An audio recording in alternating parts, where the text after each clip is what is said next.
Hey, everybody. My name is Dr. David Rice. I'm the chief editor of Dentistry IQ, back again with Dentistry Unmasked with Dr. Pam Maragliano Muniz, as always, how is it going?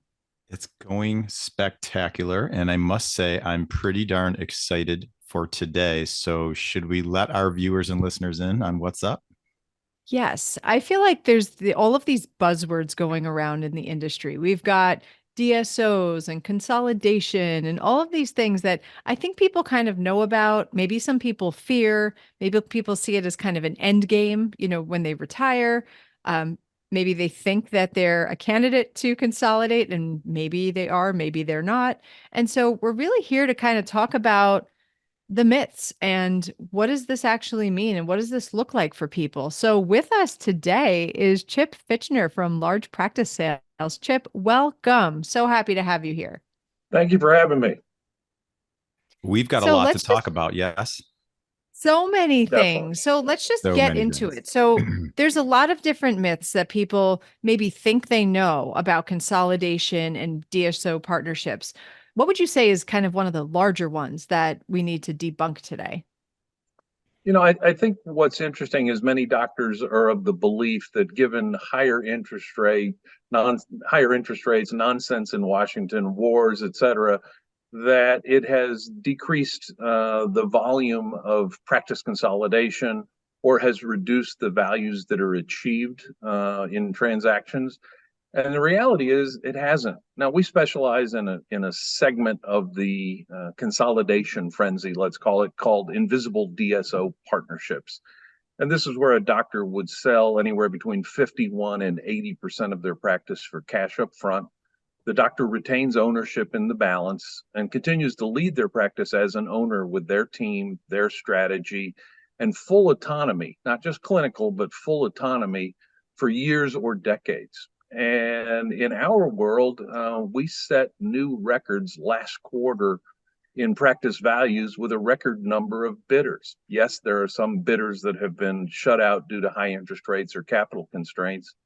But the reality is there's so much new capital that has flowed into the US dental practice consolidation, particularly into the invisible DSOs, that you've got a record number of bidders paying record new values. Just in the last 90 days, we've achieved new record values for practices of all types, GP and every specialist, with just the slight exception of endo. So perception may be that things are tough out there, and for some groups it is, but there's a whole lot of new money. There's been $10 billion of new capital poured into invisible DSOs in the last 24 months. And that's driving up values. Forget interest rates, doesn't matter. When you have fresh capital, you're still an eager bidder. I love that. And, just to kind of frame this conversation for everybody who's listening, and we're going to get you, of course, all Chip's information later. You did over $1 billion of business in the last 2 years. Yes. So this is not like a random conversation with random data. This is sound data with a lot of experience. Yeah, it is. I never thought we would see that number, but yeah, it's been an interesting 7 years since we started this business, and we fortunately have grown to be the biggest advisor to larger practices across the country. We're bigger than the next five guys combined. But no, it's been interesting, and the other interesting thing is the geographical attraction. So pre-COVID, the high geographic concentration of eager, desired areas were Florida, Georgia, Tennessee, Texas, Arizona, Colorado, Utah, Idaho. And today, all of the states are still eager. You would add South Carolina to that list today. But we're seeing more and more groups interested in spreading out their geographic approach. Partially, I think, because of COVID. If you were regionally concentrated, you could have been affected more in particular regions than others. New England, New York, for example, got hit pretty hard. So what we're seeing is more and more invisible DSOs look out across the country. Our highest value GP deal done last year was actually not in any of the hot states, but it was in Michigan. Another high value deal we did, the highest value we ever done for a perio, was actually done in Arkansas. So So if you're not in one of the hot states, it doesn't mean you still can't get a record value. And that's a big change since COVID. What about this timeline that you keep hearing? People are like, join now, act now, because what's available right now and this money that you're talking about that comes in isn't, there's a timeline to it. Like at some point, it's not going to be available and you could miss your opportunity or your window. What's your take with that? You know, I think that's true as to, new capital has driven up values. I think you'll continue to see new capital coming into the game. Therefore, I don't think we're going to see a crash in values.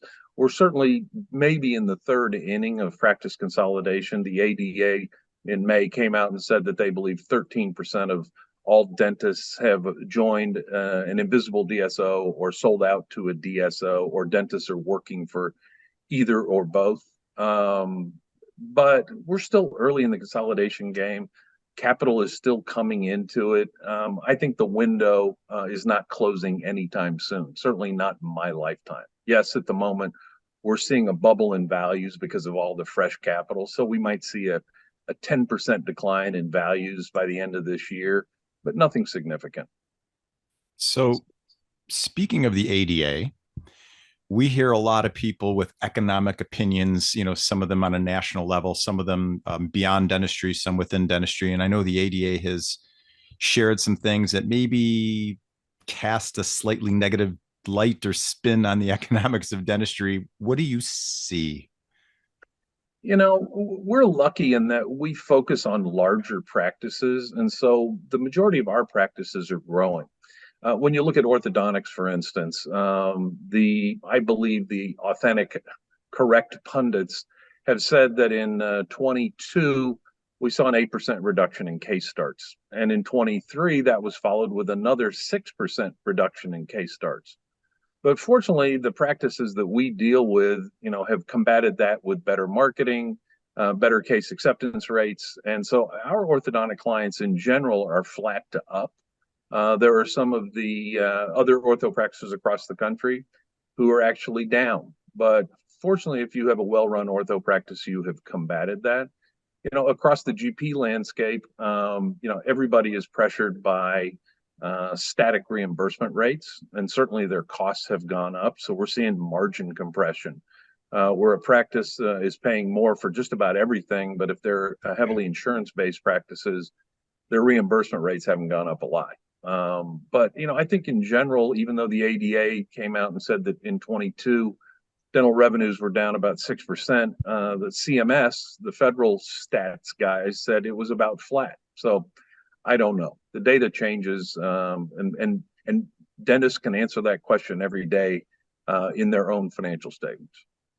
Sure. So we've been working together for a while. And so I know that you use phrases like IDSO partnerships and specifically partnerships. I think historically people would look at a DSO and think, okay, I'm 3 to 5 years out. Let me find one and I can quote unquote sell out to them so that I have this as an end game.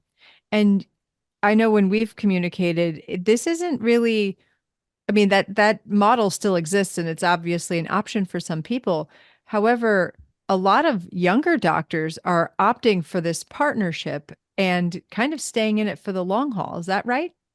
Yeah, it's a great model that everybody should understand, whether you're interested in an invisible DSO partnership or not. You should at least understand the model because it's coming to your community and it's coming there quietly.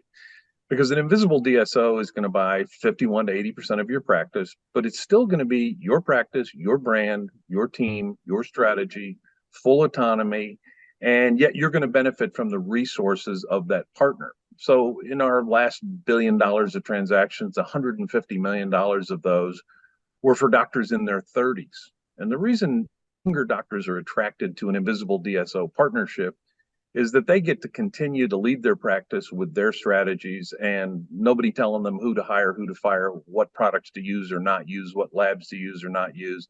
The invisible DSOs are functionally a silent partner, and the doctors get to access the resources of those invisible DSOs. So they get the resources of a big group without being micromanaged or homogenized like they might be in a traditional DSO transaction. So these are truly partnerships.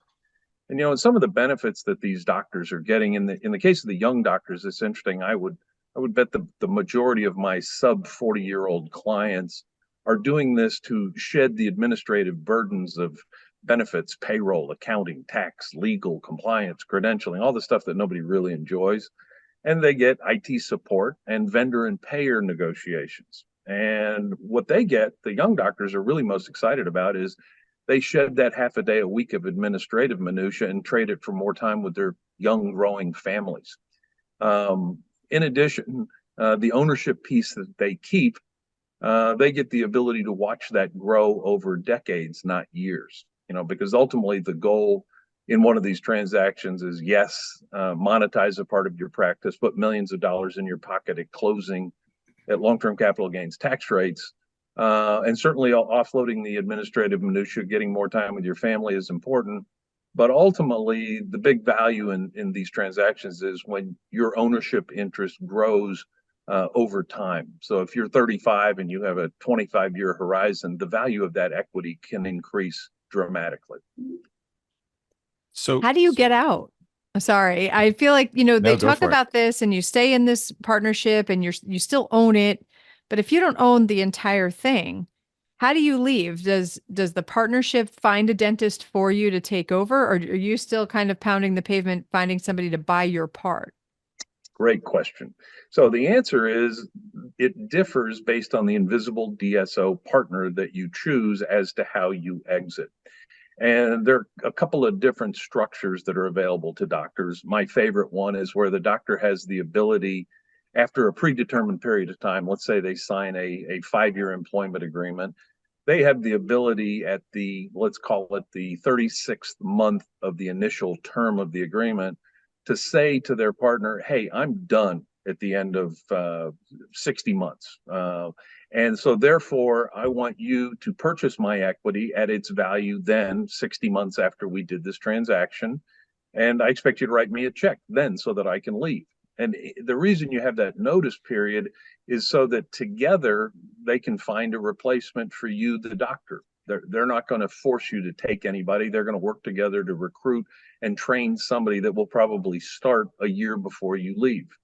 So it's a collaborative effort to replace the doctor. It is not the doctor's responsibility to find a buyer for that, what I'll call the leftover equity in the transaction. It's how you structure the deal, because all of them need an exit strategy. You don't want to be a perpetual minority holder for the rest of your life. You need an exit strategy, and they exist in all of these transactions. How about when it comes to finding this type of DSO, this invisible DSO? Is there a stable of these DSOs who are seeking this? Is that a growing stable of practices that are looking for those opportunities? Dramatically. Okay. So in the last 2 years, 4 of our larger transactions were all for larger clients where they actually became the platform for new invisible DSOs. So investors came to us and said, hey, we want to get into dental consolidation, and we'd like to do it by building something rather than buying an existing invisible DSO. And so we have provided our clients in 4 different transactions where an investor partnered with our client to become the platform practice to go grow an invisible DSO. So I'll give you an example. We had a great oral surgery practice in 2022, early 22. We partnered them with an investor who had built and monetized other invisible DSOs before. So they had a track record. They knew what they were doing. So our client became the platform practice, and that group last year grew from my client's 18 million in collections to over 100 million in collections in less than 2 years. And so the answer is there are about 1,000 invisible DSOs and DSOs out there today. We consider less than 100 of those qualified to bid on our clients. And what it takes to become qualified depends on a lot of different factors. It's not just that you have money, it's who's the money from. We really like investors who have done this before, because there are investors in today's invisible DSOs that have done it 5, 6, and 7 times before. There's one in particular that we like that just started a new invisible DSO using our client in Missouri as a platform. And in their case, they've returned over $3 billion to their investors and doctors just in the last 9 years from building invisible DSOs and monetizing them. So there are, a number of different things to look at to figure out who's qualified and who's not. Money being the number one thing. Do they have it, and is it smart money or is it dumb money? Because there's no shortage of capital. There is shortage of coherent strategies, is kind of what I say. And some are bigger, some are small. They're invisible DSOs with 10 practices, and they're invisible DSOs with 700 practices. And some are regional and some are national. And my favorite comment from the founder of what is today's biggest invisible DSO was, what? I'm geographically agnostic. I am very doctor specific. I will partner with any great doctor, no matter where they are, as long as they're a great doctor and share our growth vision. So a lot of different opportunities, and it changes weekly. We keep this thing we call the blacklist, and the blacklist is the list of all the DSOs or invisible DSOs that we won't do business with. And so last week we had 2 groups come off the blacklist. One got a $300 million new credit line, which enabled them to secure their financial future. And the other one got a $400 million new credit line. So those 2 came off the blacklist and got onto the cream of the crop list, as we call it. And another group, a very large one, one of the largest in the country, ended up on the blacklist last month because they saw a wholesale change in their entire C-suite. So they got a new CEO, a new CFO, a new COO, a new CDO. So their entire C-suite changed. So until we understand what those guys are going to do, we're not comfortable partnering our practices with a group like that. So it really does change on a regular basis. Pam, stay off the blacklist. I'll try. I mean, I don't know. Well, it's funny you mentioned that. You say DSOs may or may not qualify to be part of this partnership and to work with you guys. But I think a lot of dentists kind of have that philosophic conversation with them. Do I partner? Do I not? When's my timeline? What do I do? But the dental practice also has to qualify. They have to kind of have a portfolio within their practice that is attractive for a partnership. Not everybody can do that. That is true. That is true. So let's talk about the elements of what makes an attractive practice to an invisible DSO in our world. First and foremost is the size. So in our world, the invisible DSOs like practices, and we are able to achieve record values for practices that have at least $500,000 of operating income or EBITDA after paying the doctor. Remember the after the paying the doctor part, because a lot of your CPAs will forget that part, believe it or not. So that's sort of your ticket to entry. Then one of the most important components today is age of the doctor. As we've had more and more 30 and 40-year-old doctors eager to do these transactions, they have functionally crowded out the old guys like me. So if you're a 63-year-old doctor and you're a single doctor practice, it's pretty possible that no matter how profitable you are, no matter how big you are, no matter how fast you're growing, I can't help you. Now, if you're 55, no problem. But the 6 has become a cutoff point. There are multiple invisible DSOs that will not bid on single doctor practices where the doctor has a 6 in front of their age. And I find that rather obtrusive, given I'm old. But it's the reality we deal with. They would much rather practice with a partner with a 40-year-old doctor than a 60-year-old doctor. So that's age of the doctor is one of the early questions that I ask, and many people are offended by that. And then when I point out I'm old, then they get over it. But next issue is growth. A growing practice, especially a rapidly growing practice, is going to get a significantly higher value than a flat practice. And a declining practice today is functionally, in my world, almost unsellable. When doctors call me and they say, well, my revenues are down 15% last year, unless we can explain why, and why could be I got hit by a bus and I didn't practice for 3 months, or I lost an associate, or a number of reasons that are explainable. If they've got declining revenues and I can't explain them very clearly and explain to a potential partner How it's going to be different in 24, that's a challenge. On the other hand, you give me a practice. We did a transaction about 6 weeks ago for a practice, single doctor owner, multiple associates, one office, 39-year-old doctor, practice. We partnered him at a value of $43 million. And part of that was because he grew 22% in 23 versus 22. So growth is a real factor. Some of the other elements that they're looking at today is they're going to look at your payer relationships. And many of these groups today have negotiated higher reimbursement rates from payers than what independent doctors are getting. So in some cases, a practice that accepts insurance could have a significantly higher value than one that's fee for service, because functionally, when you partner with a particular DSO that's getting reimbursed at higher rates, say 20% more in some cases, that's a pretty attractive partnership for the invisible DSO, because they know they can turn a switch and automatically increase the profitability and the revenues of that practice by 20% overnight. So that's something that's becoming significant. And another thing that they'll look at is team turnover. Practices that are churning through team are suspect. Doesn't mean they're not sellable, doesn't mean you can't find a great partner, but it's something the invisible DSOs are really looking at right now. They like solid, non-revolving door practices. So we need some controls in our practice, financial ones, obviously, clinical ones we've talked about, and systems you've talked about. AI, it's kind of a big deal. How is that impacting this space, your world, me as somebody who wants to partner, somebody who's already in that position where they're sort of looking for partners? What's the role today? Technology is not my thing. I can barely operate some of my iPhone, not all of it. However, the invisible DSOs and the DSOs are on the cutting edge of the new technologies. The inventors of these technologies are going to them to test them. So the invisible DSOs and the DSOs are getting the first look at all new technologies. They are testing it first. And so they can give you an idea of what technologies to adopt or maybe not to adopt yet.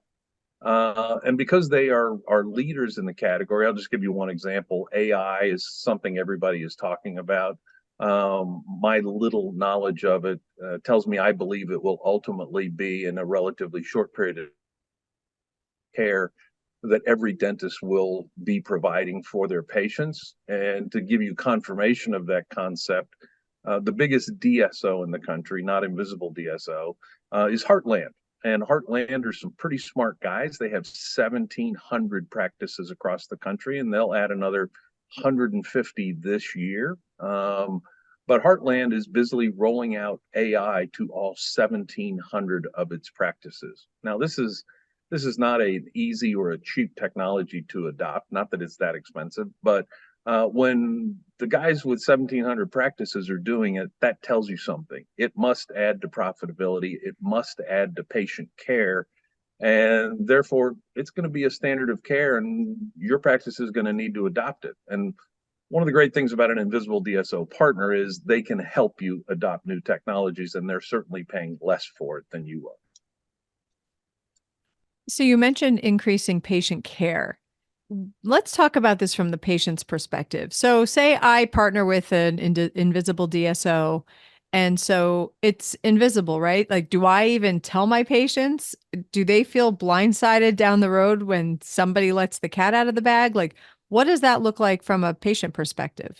Well, it's not designed to be a secret. However, there's no announcement made, and you're not changing your signage, and your girls aren't changing, your team members are not changing their outfits every day. The reality of the invisible DSO becomes your partner. So you're still an owner. It's still your practice. Yes, you brought in a silent partner to help you grow and enable you to offer superior patient care. But these groups are not going to interact with your patients. They're not going to change your logo. You're not going to be sending the bills out with your parent company's name on it. But your patients are going to benefit from modern technologies. And frankly, they're going to benefit from the fact that you have more time to to focus on leading your team and focusing on patients rather than worrying about why that one check bounced last month or why Susie's reimbursement on her insurance didn't get paid. So I believe that the invisible DSOs ultimately provide better patient care because the doctor's focusing on what the doctor's really good at, which is patient care. You're probably better at fixing teeth than dealing with the IRS. I only tell people, honestly, I only know teeth and dogs. Like outside of that, it's Wait, all you said just you had like a cat. whatever. I heard cat earlier. I do have a cat. Yes. Okay. Teeth and pets. Teeth and Okay. four-leggeds I are was gonna, my. the cat's left out. Sorry, I cat. know. I'm sorry, Poops. I know. She's so pivotal in my life too. I shouldn't leave her out. It's just the dogs are so like they just take over, that kind of thing. She's just sort of sailing and she's easy. Yeah, So, okay. my wife has 4 dogs, so I get it. Your wife has 4 dogs. You don't have 4 dogs? We all live together, but they're her dogs. I call them mine too, so I get it. That's a trifecta. Our house as well. My Yeah, no, sympathies. we Gibbs have is to only keep. mine when he's a bad boy. That's the way it used to be with my kids. That's totally reasonable, I feel. Yeah, right. Did you I know have what your kid did today? right. Mhm. Yeah.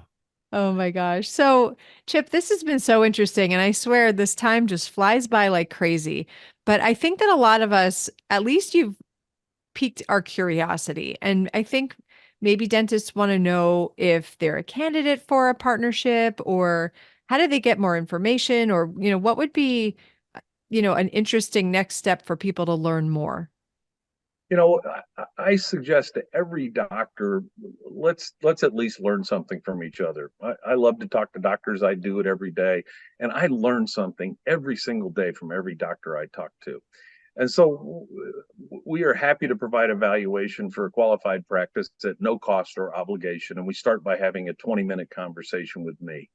And doctors can go to largepracticesales.com and you will find a way to sign up to have a conversation with me. Just quick point on that. I had a conversation yesterday with a doctor whose office operates 12 hours a day, 7 days a week. Wow. He has 6 chairs and he's doing 7 million in collections just because he effectively utilizes his infrastructure. So you want to talk about a learning experience. I have never talked to a practice that operates 7 days a week, and it's a fee-for-service high-end practice. Really Wow. interesting. So I love to talk to doctors. Set up an appointment. Let's have a conversation. I promise we'll both learn something. And it's coming, right? The invisible DSOs are either in your community today or coming soon, and there's no reason why you shouldn't at least understand them, even if you don't want to join one. I think that's a tremendous point. The knowledge is power, friends. So grab a phone call with Chip, learn. Maybe it's for you, maybe it's not, but at least you understand. Pam, you want to take us home? Yes. Well, Chip, thank you so much for your time. This was awesome. And I always enjoy any time I get with you. So thank you so much. And everybody, join us next week. We can't wait to see you. And we also want to get feedback from our listeners. So if you love us, review us. If you don't love us, you don't have to. So yourself. Exactly. So we will see you all next week for Dentistry Unmasked. Have a good one. Thank you, doctors. I appreciate it. Thank you, everyone, for watching or listening to the show this week. And thanks to our guests and sponsors on this episode. Please check out our social media at Dr. Pamela_Maragliano and at Dental Economics Official. Or you can check me out at Ignite DDS or at Dr. David Rice. And go to dentaleconomics.com to receive dental economics. You can choose to receive DE in print or digitally, and you can also get the details of our Principles of Practice Management conference on our website. If you have topics or guests or anything you'd like to talk about on the show, send us an email to dentistryunmaskedpodcast@gmail.com, and we will do our very best to make it happen. Thanks again, and we'll see you next week.